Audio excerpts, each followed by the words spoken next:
Welcome back to the channel HardReset.Info. In this video, I'm going to show you how to send 60-second video notes in WhatsApp channels. So first of all, let's open WhatsApp, and you want to head to section updates at the bottom side of the screen.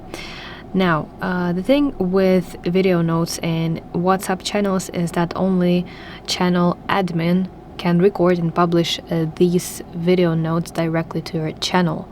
So you cannot just jump into some kind of channel and send here video notes, because that's not possible. So let's open your channel, and at the bottom side of the screen you will see camera icon. And now what you want to do is simply long press it like this, and you will see that I started recording my video, and at the top you can see a 60-second timer. Additionally, I can swipe up like this in order to enter hands-free mode and to keep recording this video.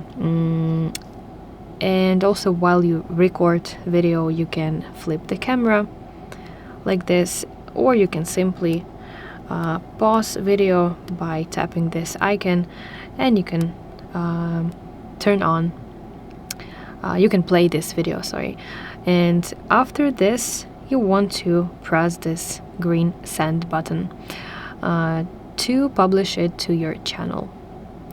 So that is basically it. Thank you so much for watching this video. If this was helpful, please leave a like and subscribe to our channel for more content like this, and I will see you in the next one.